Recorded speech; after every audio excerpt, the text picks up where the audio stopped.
and welcome to the program. This edition covering Nigeria's Northeast. I am Bukola Koka. First, the main story. We start off in Lagos, where several people have been reported injured following an early morning accident at the Ibafo bus stop end of the Lagos-Ibadan Expressway. Witnesses say a truck rammed into a Lagos State BRT bus a few minutes before 6 a.m. with several passengers already on the bus. They also say that the BRT bus was stationary, loading passengers at the bus stop when the truck carrying cows en route Lagos collided with it. This caused the bus to veer off the road, resulting in damage to nearby shops and kiosks.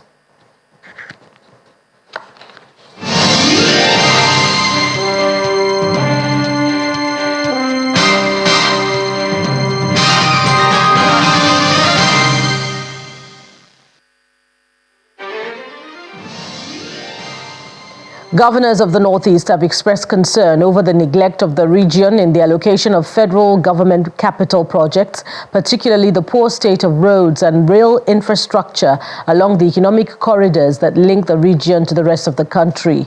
They also note with dismay the prolonged power blackout experienced by the region and the poor attitude of the Transmission Company of Nigeria in addressing the issue. In response to these issues, the governors resolved to set up a regional solar power plant that can generate a minimum of 10 megawatts per state to address the energy paucity in the short term.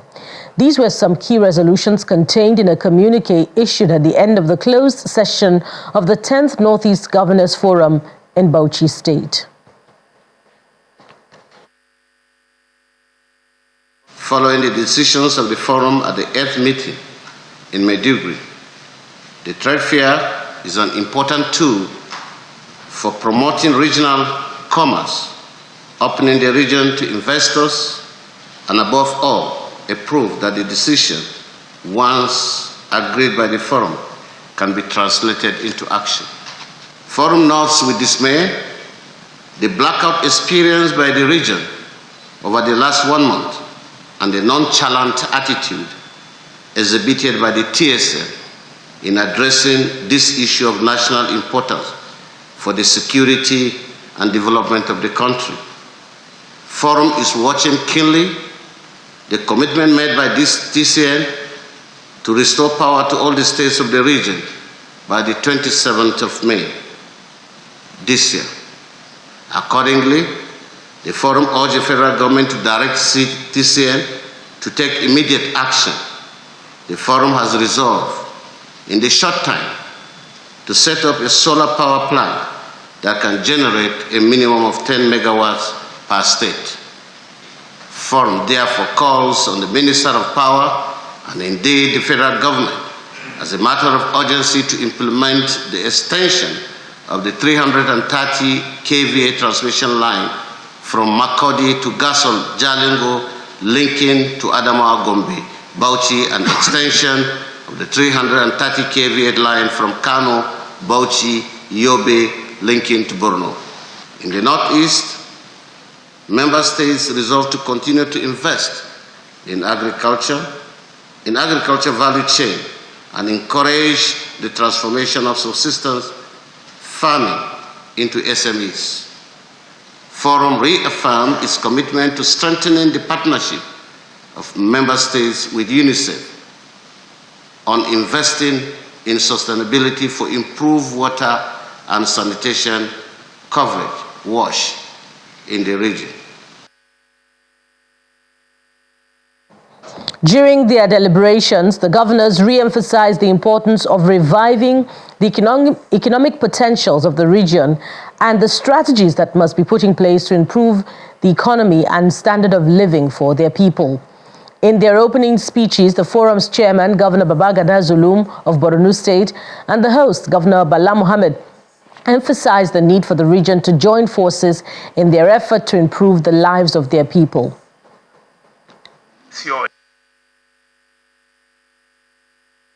There are mineral resources yet to be developed. Preliminary investigation indicate that these mineral resources exist in commercial quantities in our sub-region. Therefore, we need to encourage investors to come and invest to make the export drive of our sub-region a reality, particularly the export of non-oil products.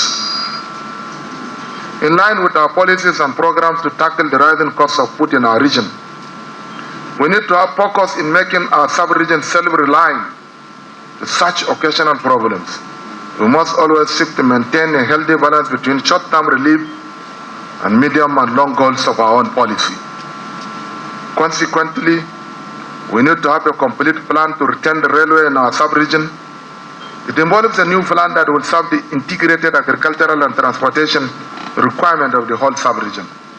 Your Excellencies, it goes without saying that the most potent weapons against insecurity are education and gainful employment. Both confer on the individual a sense of pride and dignity and reduce the temptation to join criminal gangs. To achieve this, in my humble view again, remain the guiding effort of our deliberations and enduring focus of our forum. By the same token, I wish to remind this August gathering of my proposal during the forum meeting in March 2022 on the need to consummate and implement our regional master plan for economic rejuvenation with ambitious goals that are matched by realistic timelines in order to ensure its fruitful implementation. The wives of the 19 governors of the northern states of Nigeria are moving to save the region from global warming and other ecological issues by recruiting an army of secondary school girls to plant trees and entrench climate change education to save the environment. Partnering with the Agroclimatic Resilience in Semi-Arid Landscapes, ACRISL, the forum believes that catching this crop of young girls early in the Government Girls Mega College, Doma, Gombe State, will add impetus to their efforts of saving the environment through a number of key performance indicators. Asamao Inuwa, the chairperson of the 19 Northern Governors' Wives Forum and the wife of the chairman of the Northern States Governors Forum, describes the event as both historic and life-changing, as this is the first time a constellation of Northern Governors' wives are taking on the challenge of tree planting as an example to the girl child. Gombe State in northeast Nigeria is described as the gully erosion capital of the north, with over 200 active gullies dotting its landscape. It is estimated that over 400,000 people live along the gully corridors in Gombe State, living in constant fear of their lives and property. Saving the environment was one of the core mandates of the Inuwa Yahya administration when it first came into power in 2019. With the governor leading the planting of 1 million trees every year for 4 years through a flagship program called Gombe Goes Green. It's a model the 19 Northern State Governors' Wives Forum is replicating in secondary schools within the north, encouraging girls to drive the much-needed green revolution seen in Gombe State. It's very easy to take care of trees. You only water them. What do you do to trees? It's God Almighty that takes care of them. And we pray all the trees will grow and they blossom and they produce fruits so that some people will have food from it, whether you're around or not, in many years to come. Whoever takes from it, you have some reward for it. The Agroclimate Resilience in Semi-Arid Landscapes, a joint project of the State and World Bank, is a major partner in efforts to reclaim the worn-out environment in Gombe State, as representatives indicate that this strongly resonates with ACRISL's objectives. Gombe State, being one of the northern Nigerian states, before the coming of His Excellency Muhammadu Inuwa, literature indicated that it's one of the front line or corridor states of desert encroachment.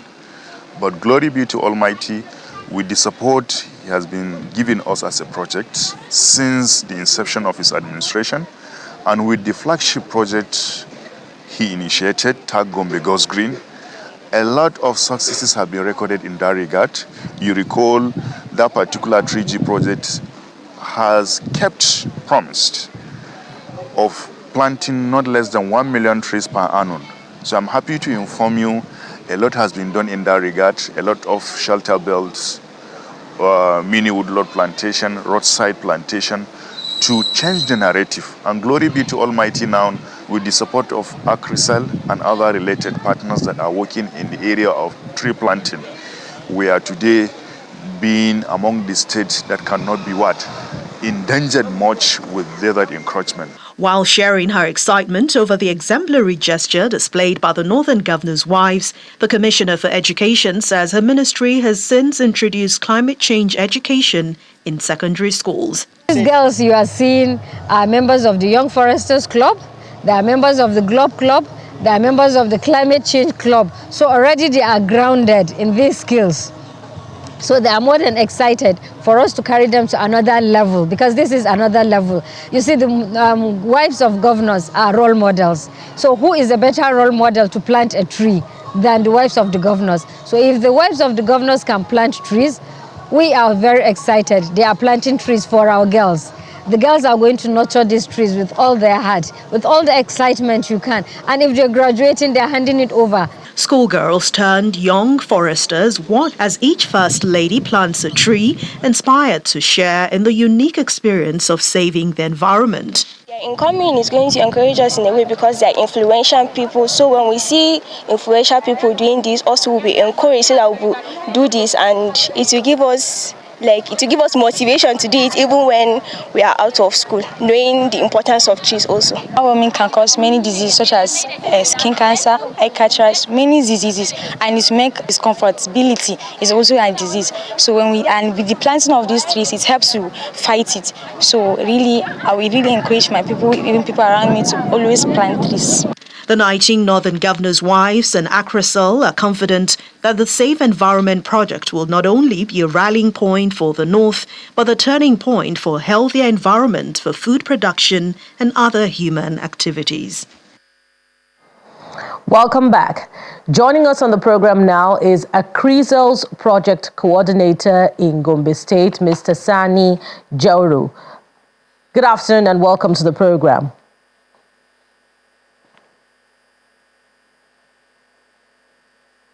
Hello, good afternoon. Thank you for having me.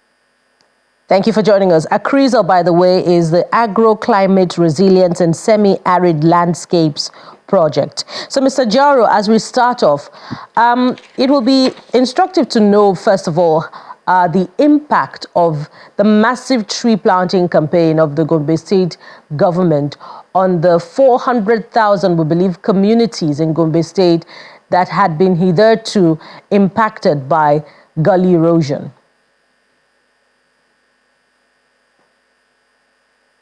Thank you very much. Once again, thank you for having me on this very important platform.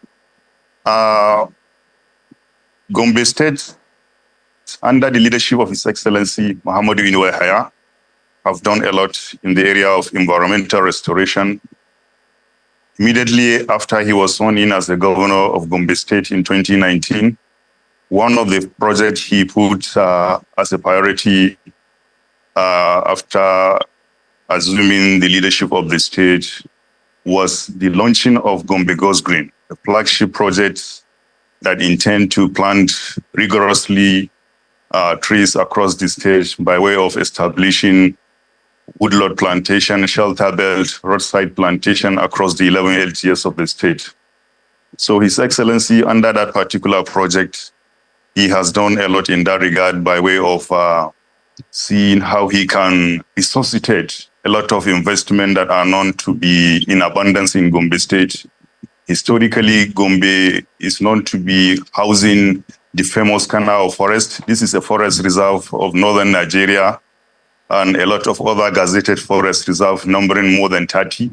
But because of poor environmental management and the activities of people that are engaging in firewood business, many of those gazetted forest reserves are now history.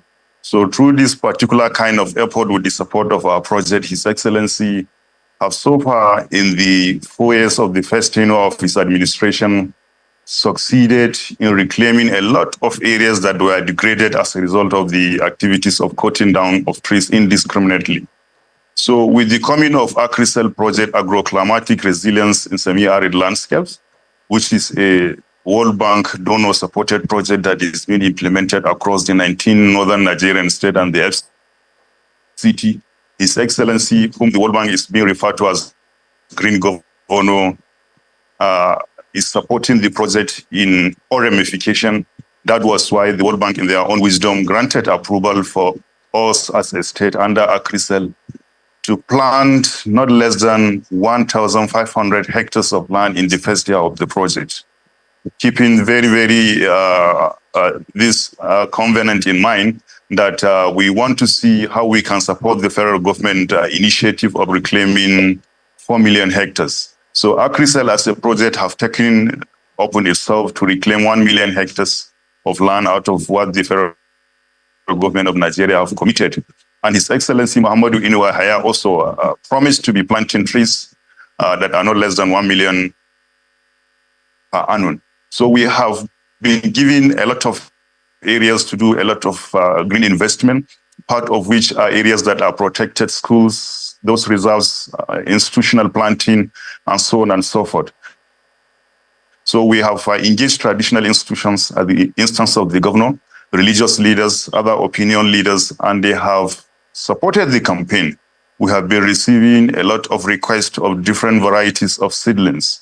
Some are fruit-bearing, some are for shade, some are like windbreakers. So glory be to Almighty, we have so far done a lot in that regard. We have established mini woodlot plantation, and we are ever ready now to move to the next level of project implementation, part of which is the engagement we start to have following the successful partnership that we have entered with the State Ministry of Education to see how we can revive young foresters clubs across the secondary school of the state, so that we can catch them young and make them tree planting ambassadors, with the promise by the governor to see how we can make it part of the school curriculum, so that we continue to see how we can have advocates. For example, the recent activities that we had at GGMC quite an expansive, together with the wife of the state governor and other.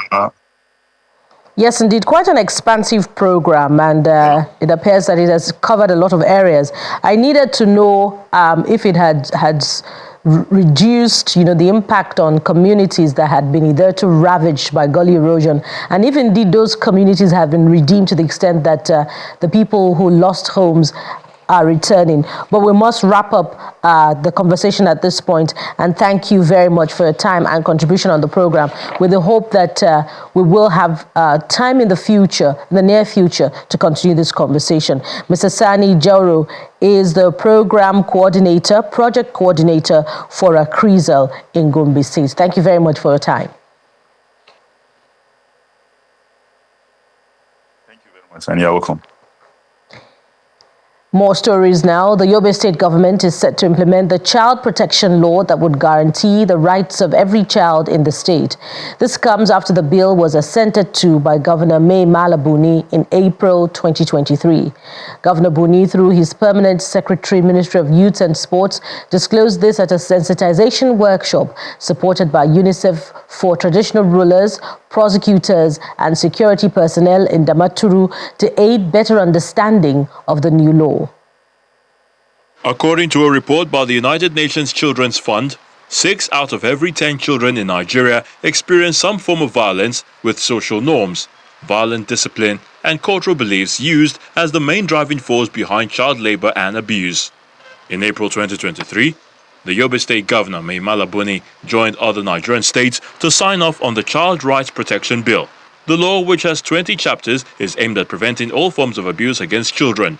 To create greater awareness about the law, the Yobe State government is engaging traditional rulers, prosecutors, the Nigeria Police and the Nigeria Security and Civil Defense Corps ahead of its implementation. We achieved a lot, and Yobe State done his best, because this law that they first into it, we prayed for Almighty Allah, each and everybody, to comply with the law, because it's very, very important to our society. And the first step the ministry took to create awareness to implement the law is it organized a workshop for magistrates and Sharia court judges in Kano, Recently, about 35 magistrate and Sharia court judges were taken to Kano for 3 days rigorous workshop on the content of the Jobe Child Protection Law.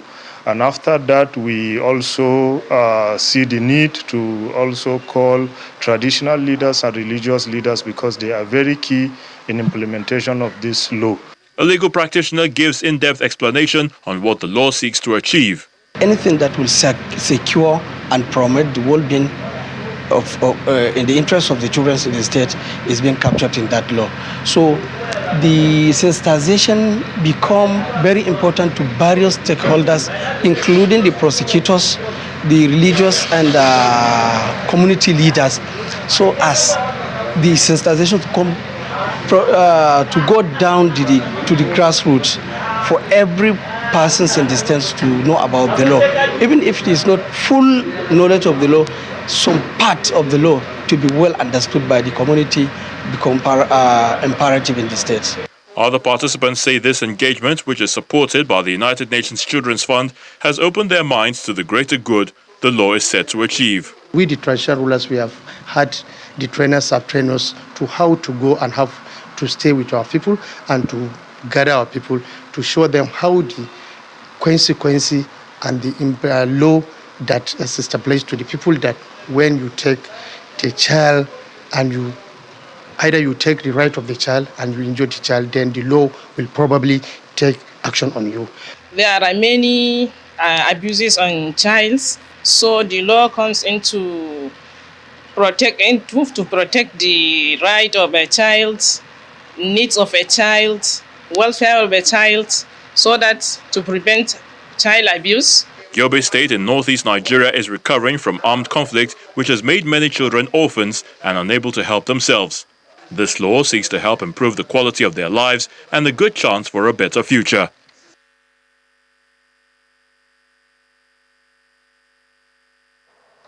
The committee set up by the Taraba state government to create a blueprint for economic development and stability in the state has identified illegal possession of firearms and other dangerous weapons, drug abuse and diverse criminal activity among youth as factors responsible for insecurity and lack of development in the state. According to the committee chairman, Mr. Victor Maika, the prevalence of the vices poses a significant threat to the safety and well-being of the communities in the state. He, however, insists that a milestone has been recorded in the area of sensitizing the youth against indulging in criminal activity. To inform you that significant progress has been made in sensitizing our youths about the dangers of engaging in such activities.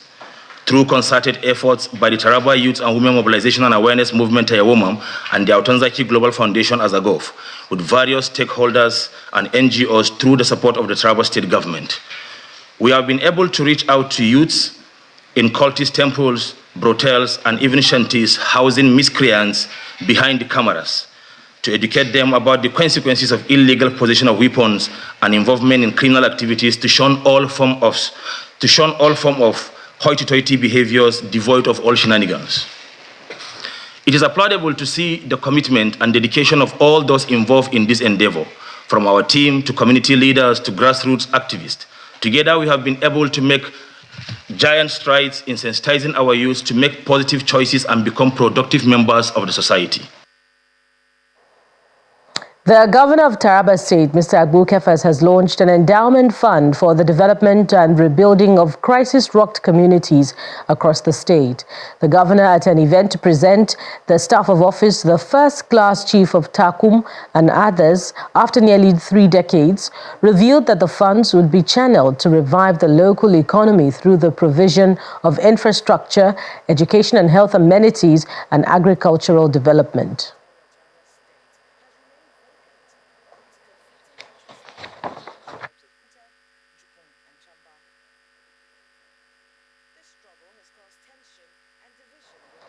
The force commander of the multinational joint task force, Major General Ibrahim Ali, believes that the crisis in Niger Republic is responsible for increased activities of insurgency along border communities on the fringes of Lake Chad, cutting across Cameroon, Niger, Chad, and Nigeria. Major General Ali, who stated this during a visit to the troops in Borno State, adds that the operations of troops have led to the surrender of 47 Boko Haram and ISWAP insurgents, comprising 7 men, 9 women, and 31 children, who escaped from Sharma, one of the islands on the Lake Chad corridor. National Joint Task Force. You are all aware of the incident that happened in Niger. That also affected us in the Multinational Joint Task Force.